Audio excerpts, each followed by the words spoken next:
నమస్తే, welcome to NSTV news. ముందుగా ముఖ్యాంశాలు. వేల్పూర్ మండలంలోని జానకంపేట గ్రామంలో జేమ్స్ గంగారెడ్డి గ్రామ ప్రజల సౌకర్యార్థం డెడ్ బాడీ ఫ్రీజర్ను వితరణ చేశారు.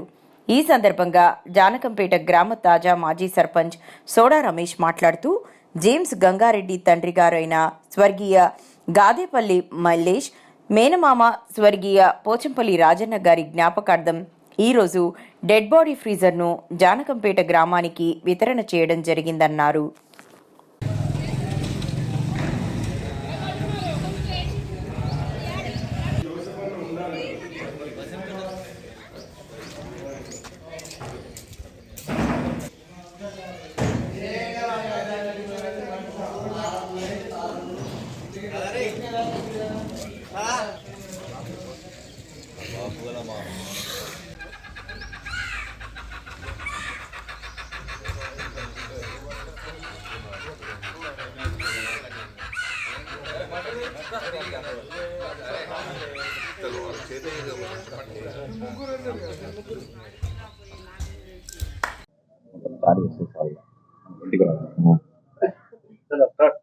ఈరోజు మా జానకంపేట గ్రామంలో చాలా సంతోషకరం విషయం ఏంటంటే, మాకు ఎవరైనా మరణిస్తే అంటే వాళ్ళ కుమారులు కానీ వాళ్ళ బంధువులు కానీ బయట దేశాల్లో ఉండడం వల్ల మాకు అంటే శవపేటిక ఫ్రిడ్జర్ లేక చాలా ఇబ్బందులకు ఇన్ని రోజులు చాలా ఇబ్బందులకు గురైనాం. మాకు ఎక్కడి నుంచో వేల్పూర్ నుండి కానీ ఆరు నుంచి కానీ రెంట్ తీసుకొచ్చుకొని దాదాపు ఒక 20,000 రూపాయలు రెంట్ కట్టే వాళ్ళం. ఈరోజు మాకు మా గ్రామం మీద అన్ని అవసరాలు ఇది అవసరం ఉందని చెప్పేసి తెలిసి మన గ్రామానికి చెందిన గాదేపల్లి జేమ్స్ గంగారెడ్డి గారు వాళ్ళ తండ్రి గారి జ్ఞాపకార్థం, గాదేపల్లి మల్లేష్ వాళ్ళ మామగారి జ్ఞాపకార్థం, పోచంపల్లి రాజన్న వారి జ్ఞాపకార్థం చేసుకొని దాదాపు 70,000 సుమారు గల ఫ్రిడ్జర్ను అంటే శవపేటికను భద్రపరిచే శవపేటికను గ్రామానికి డొనేట్ చేయడం జరిగింది. చాలా సంతోషకరం వార్త. అందరం గ్రామస్తుల తరపున అందరూ ప్రతి ఒక్కరిమైనకు కృతజ్ఞతలు తెలుపుతున్నాం. Thank you. తిరువూరు నియోజకవర్గం గంపలగూడెం మండలంలోని నెమలి శ్రీ వేణుగోపాల స్వామివార్ల బ్రహ్మోత్సవాలు ఈ నెల 12 నుంచి 17 వరకు జరుగుతాయని దేవాదాయ శాఖ అసిస్టెంట్ కమిషనర్ నేల సంధ్య తెలిపారు. 14న స్వామివార్ల కళ్యాణం, సాంస్కృతిక కార్యక్రమాలలో భాగంగా ఎడ్ల పందాలు జరుగుతాయని ఆమె తెలిపారు. అందరికి వచ్చే భక్తులందరికీ అన్నదానం అనేది ఏర్పాటు చేస్తున్నామండి. దానికి సుమారుగా 10,000 వరకు రావచ్చు అని ఆశిస్తున్నాము. అలాగే సాయంత్రం 9 గంటల నుంచి రాత్రి 1 గంట వరకు స్వామివారి కళ్యాణం జరుగుతుంది.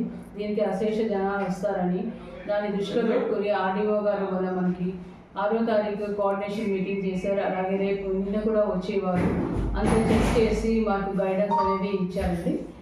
మేము ఆల్ డిపార్ట్మెంట్స్ తరఫున పోలీస్ వారు కూడా బందోబస్తు బాగానే చేస్తున్నారు. వారు ఇచ్చిన ప్రకారం సూచన ప్రకారం మనం సీసీ కెమెరాస్ కూడా ఇన్స్టాల్ చేస్తున్నాము. బయట కూడా గుళ్ళో కాకుండా బయట కూడా అలాగే ఇన్స్టాల్ చేస్తున్నాము. అలాగే హెల్త్ క్యాంప్స్ ఉంటాయి, అంబులెన్స్ ఉంటుంది, ఫైర్ వాళ్ళు ఉంటారు, ఫైర్ది కూడా వెహికల్ వచ్చి ఉంటుంది. అలాగే R&B వాళ్ళు అందరూ, అలాగే మనకి అదనంగా బస్సులు ఈసారి శుక్రవారం వచ్చింది కాబట్టి అది దృష్టిలో పెట్టింది. మీ తిరువురు నుంచి కూడా అదనంగా బస్సులు, అలాగే మొదటి డిపో నుంచి కూడా అదనంగా బస్సులు అనేది వేస్తున్నారండి. ఈసారి మీకు కూడా టికెట్లు ఇప్పుడు 2020 ఉండేవి టికెట్లు సిట్టింగ్ భక్తులకి, దాని 2060 వరకు మీ సిట్టింగ్ అరేంజ్మెంట్స్ కూడా పెంచడం జరిగింది.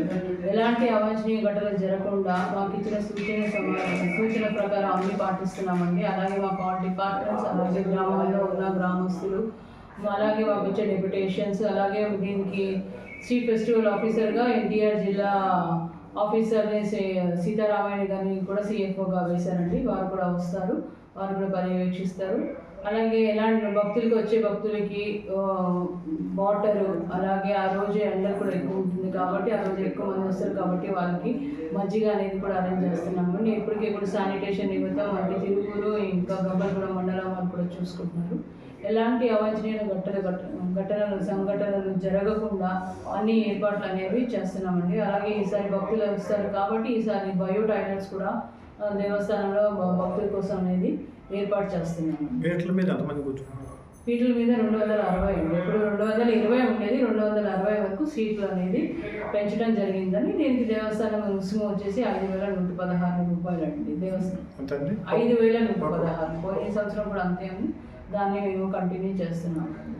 అందుకోసం నేను కూడా ఏమైనా భక్తులు మీ మీడియా ద్వారా తెలియజేసుకునేది ఏంటంటే, వచ్చి స్వామి వారిని దర్శించుకుని తీర్థప్రసాదాలను స్వీకరించి వారి ఆశీస్సులు పొంది భక్తి భావంతో వెళ్ళాల్సిందిగా కోరుతున్నాను. బీఏపీలు వచ్చినప్పుడు ఎలాంటైనా కొంచెం తాకిడి ఉంటే కొంచెం ఓర్పు సహనంతో మాకు కోఆపరేట్ చేయాలని వినిపించుకుంటున్నాను. ధన్యవాదాలు.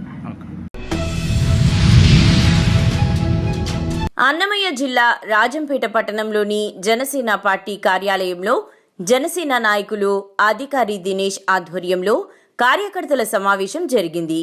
ఈ సమావేశంలో జనసేన పార్టీ పార్లమెంట్ సమన్వయకర్త అధికారి కృష్ణ, రాష్ట్ర అధికార ప్రతినిధి కీర్తన మాట్లాడుతూ ఈ నెల 14వ తేదీన జరగబోయే జనసేన పార్టీ ఆవిర్భావ దినోత్సవాన్ని పండగలా చేద్దామని, ప్రజా సమస్యలపై నిరంతరం పోరాటం చేసే పార్టీ జనసేన పార్టీ అని, అన్ని వర్గాల పేదలకు భరోసాను కల్పించాలనే లక్ష్యంతో పవన్ కళ్యాణ్ జనసేన పార్టీ స్థాపించాడని అన్నారు. తరువాత చలో పిఠాపురం పోస్టర్ను ఆవిష్కరించారు. ఈ కార్యక్రమంలో జన సైనికులు, కార్యకర్తలు పెద్ద ఎత్తున పాల్గొన్నారు. అందుకోసం మన జనసేనకు ఫస్ట్ ఆయపట్టు జనసేన మహిళలు అంటే జన సైనికులు, వీర మహిళలు.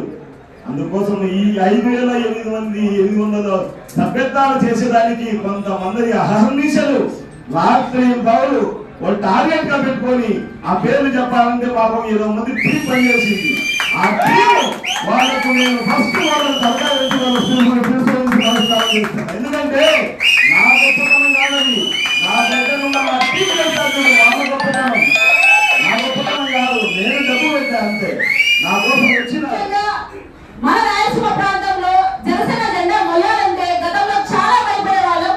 ఈ రోజు ఇంతమంది ఈ జనసేన కార్యక్రమానికి హాజరు నిజంగా చాలా చాలా సంతోషంగా ఉంది. రాజంపేట ప్రాంతంలో కాదు, మొత్తం రాయలసీమలో మన జనసేన పార్టీ బలోపేతం కోసం కొత్త కార్యవర్గాన్ని మన పార్టీ ఆఫీస్ ఏర్పాటు చేయబోతోంది. ఈ న్యూస్ కూడా మీ దగ్గరికి వీళ్ళ తీసుకొని వస్తారు రాబోయే రోజుల్లో. మీ అందరికీ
కలిసికట్టుగా ఐక్యత భావంతో వచ్చి కార్యక్రమాన్ని జయప్రదం చేస్తే జనసేన పార్టీ మనకు అండగా ఉంటుంది.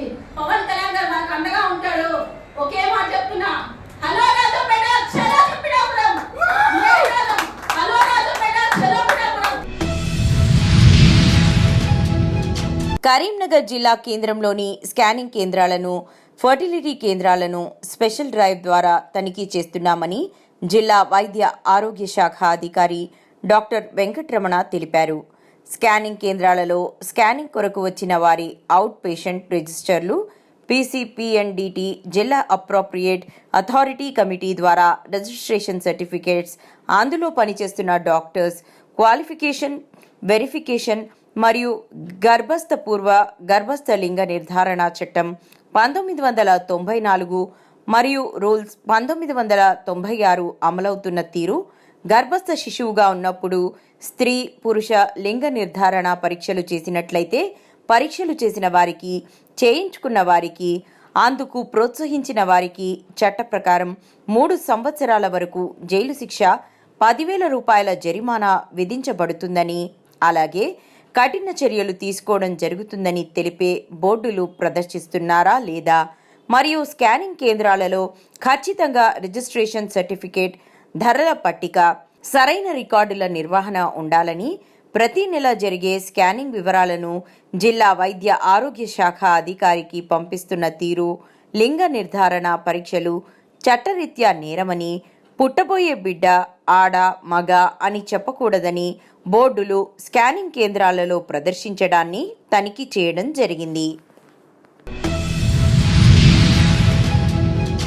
కామారెడ్డి జిల్లా కేంద్రంలోని మున్సిపల్ కార్యాలయం ముందు ఎంఆర్పీఎస్ మాదిగ రిజర్వేషన్ పోరాట సమితి, ఎంఆర్పీఎస్ మరియు అనుబంధ సంఘాల ఆధ్వర్యంలో కామారెడ్డి జిల్లా కేంద్రంలోని ఎంఆర్పీఎస్ నిరసన దీక్ష చేపట్టడం జరిగింది. ముఖ్యమంత్రి రేవంత్ రెడ్డి నిండు శాసనసభలో మాదిగలకు ఇచ్చిన మాట నిలబెట్టుకోవాలని, ఎస్సీ వర్గీకరణ చట్టం వచ్చే వరకు ఎలాంటి నియామకాలను చేపట్టకూడదని, గ్రూప్ 1, గ్రూప్ 2, గ్రూప్ 3 పరీక్షా ఫలితాలను ప్రకటించడానికి ఖండిస్తూ ఫలితాలను నిలిపివేయాలని డిమాండ్ చేస్తూ నిరసన దీక్ష కొనసాగించడం జరిగింది.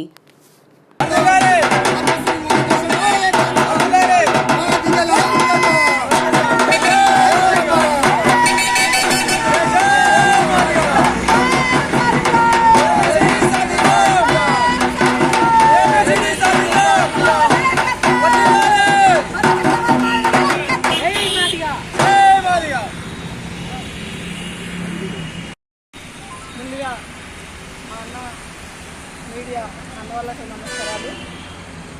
కామారెడ్డి జిల్లాలో ఈ నిరాదీక్ష ఎస్సీ వర్గీకరణ సబ్జెక్ట్ మీద ఈ నిరాదీక్ష కూర్చోవడం జరిగింది. ఏదైతే మాకు 11% రిజర్వేషన్ కావాలని మేము కొట్లాడుతున్న సమయంలో తెలంగాణ ముఖ్యమంత్రి రేవంత్ అన్న గారు మాకు రిజర్వేషన్ చేస్తానికి పూర్తి మద్దతుగా ఉంటానని మాట ఇచ్చి గ్రూప్ 1, గ్రూప్ 2 అది జాబుల కోసం పెట్టడం జరుగుతుంది. మాకు ఎస్సీ వర్గీకరణ అయ్యేదాకా గ్రూప్ 1 కావచ్చు, 2 కావచ్చు, 3 కావచ్చు, ఏదైనా కావచ్చు అది నిలిపివేయాలని మేము కోరుతున్నాం. మన కామారెడ్డి జిల్లా తరఫున గవర్నర్ మందకృష్ణ మాదిగ ఆదేశాల మేరకు మాకు ఎస్సీ వర్గీకరణ చేసేదాకా పూర్తి నిరాదీక్షలలో అన్నగారు ఏ ఆశలు ఇచ్చినా మేము అన్నగారు మాట అంటే మేము పనిలో ఉంటామని తెలియజేస్తున్నాము. అలాగే మీరు ఇచ్చిన మాట పైన రేవంత్ అన్న గారు మీరు లేకపోతే మా దప్పు సప్పులతోటి నిన్ను పొందబెట్టడం గ్యారెంటీ అని మేము తెలియజేస్తున్నాము. మీరు ఇచ్చిన మాట పైన మీరు ఉండాలి. అప్పుడే మాదిగలలోనే మేము దప్పులు కొట్టాలని మాదిగలకు నువ్వు ఒక సభలో చెప్తున్నాము. మరి సుప్రీంకోర్టు ఇచ్చిన వెంటనే నిండు అసెంబ్లీలో ఆ మాట వినుకొని తెలంగాణ ముఖ్యమంత్రి గారు అది శాసనసభలో మనం అసెంబ్లీలో మనకు ఆ మాట ఇవ్వడము ఎంతో సంతోషం అనిపించింది. కానీ ఈ వర్గీకరణ ఏబిసిడి వర్గీకరణ చేస్తే ఎస్సీ ఉపకులాలకు న్యాయం జరుగుతుందని మా యొక్క గౌరవశ్రీ మందకృష్ణ మాదిగ ఆదేశాల మేరకు ప్రతి ఒక్క జిల్లాలో మండలాల్లో ఈ నిరసన దీక్షలు కొనసాగుతున్నాయి. ఎందుకంటే ఈ డి పక్కన పెట్టి ఏబిసి పెట్టి డి పెడితే ఈ ఉపకులాలకు కూడా న్యాయం జరుగుతుందని మేము ఇలా మందకృష్ణ మాదిగా ఇలా అయినా డిమాండ్ చేస్తుంది. నేను పక్షాన ఈ యొక్క ఫలితాలు రిలీజ్ చేస్తే ఊరుకునే ప్రసక్తి లేదు. ఏదైతే నువ్వు మాట ఇచ్చినవో ఏబిసిడి వర్గీకరణని ఆ వర్గీకరణ మొత్తం చేసి అమలు పరిచి నువ్వు చేస్తేనే బాగుంటుంది. లేదంటే నువ్వు చెప్పిన మాట అన్ని రాష్ట్రాల కంటే తెలంగాణ రాష్ట్ర ముఖ్యమంత్రిగా హిందూ అసెంబ్లీలో నేను ప్రమాణం చేస్తున్నా, ఏబిసిడి వర్గీకరణ ఎస్సీలకు నేను న్యాయం చేస్తా, అన్యాయం చేయనని ఉంది. ఇవాళ ఎందుకు ఈ విధంగా చేసినావు మేము అడుగుతున్నాము. దయచేసి ముఖ్యమంత్రికి మేము కోరేది ఒకటే, ఏబిసిడి వర్గీకరణ ఏదైతే మొన్న మనకు వచ్చిందో షమీం అఖ్తర్ గారు చైర్మన్ గారు ఈరోజు ఈ నిరాహార దీక్ష మరి ఈరోజు కామెడీకి వచ్చి అందరము ప్రతి మండలము అందరూ కలిసి కామెడీ నిరాహార దీక్ష చేయడం జరుగుతుంది. అన్నగారు రేవంత్ రెడ్డి ఏదైతే మాట ఇచ్చిందో ఆ మాట ప్రకారం ఉండాలని ఏబిసిడి వర్గీకరణ చేయాలని పూర్తిగా సహకరించాలని కోరుకుంటున్నాము. నా పేరు కొంత సాయిలు మాదిగ, నాగరేజ్పేట్ మండల్ అధ్యక్షుని కొనసాగుతున్న ఇది ఎస్సీ వర్గీకరణ అమలు పరచడానికి ఈ దీక్షలు అన్నగారు ఇచ్చిన ఆదేశాల మేరకు ఇంకా కామారెడ్డి జిల్లాలో ఈ దీక్షలు కొనసాగిస్తున్నాము ఈరోజు నుంచి. అదేవిధంగా రేవంత్ రెడ్డి మాదిగలకు మాట ఇచ్చిన ప్రకారంగా మాదిగ జాతికి అండగా నిలబడతాను, అదే ఆగస్టు సుప్రీంకోర్టు ద్వారా విడుదలైన వెంటనే అమలు పరచడానికి ఆయన మాట ఇచ్చిండు. నేను ఎట్లయినా మాదిగలకు అండగా నిలబడతాను, ఆ మాట ప్రకారమే ఇప్పుడు కూడా మేము నిలబడమని అడుగుతున్నాము. ఆయన మాటను తప్పిన రేవంత్ రెడ్డి అని మాకు అనిపిస్తుంది. ఆయన మాటను నిలబెట్టుకోవడానికి ఆయన పార్టీని నిలబెట్టుకోవడానికి మా మాదిగలకు న్యాయమైన పోరాటం నిలబడాలని, మాకు మాదిగ జాతికి ఏదైనా అండగా ఉండాలని మేము కోరుతున్నాము. ఈ మాట తప్పితే ఆ రేవంత్ రెడ్డిని చావు డప్పులు మాదిగ డప్పులతోని మేము పొందబెట్టడానికైనా సిద్ధంగా ఉంటాము. ప్రతి మండల ప్రతి జిల్లాల ఈ తెలంగాణ రాష్ట్ర ప్రభుత్వం ఎక్కడైనా నిర్ణయం తీసుకోవాలి. మాకు కాంగ్రెస్ ప్రభుత్వం పుల్లంపేట మండలం కృష్ణంపల్లికి చెందిన తోట వెంకటలక్ష్మమ్మ, తోట సుబ్బయ్య రాజంపేటలోని మండల పరిషత్ కార్యాలయం ఆవరణలో పాత్రికేయులను ఆశ్రయించి తమ సమస్యను వెల్లడించారు. వారు మాట్లాడుతూ తమ అన్న కుమారుడు తోట పెద్దమని తమపై దాడి చేసి గాయపరిచాడని, అతనిపై వెంటనే చర్యలు తీసుకోవాలని, తమకు న్యాయం చేయాలని పోలీస్ ఉన్నతాధికారులకు విజ్ఞప్తి చేశారు. అన్నదమ్ములు ఆస్తులు పంచుకున్నాక తనకు వచ్చిన వాటా భూమి చాలక మా భూమిని కూడా ఆక్రమించుకునేందుకు మనీ ప్రయత్నిస్తున్నాడని, మాకు న్యాయం జరగకపోతే ధర్మ పోరాట దీక్షకు కూర్చుంటామని హెచ్చరించారు. ఈ కార్యక్రమంలో వీరి మనవడు దినేష్ పాల్గొన్నాడు. నేను బతికినా ఒకటే చచ్చిపోయినా ఒకటే కదా.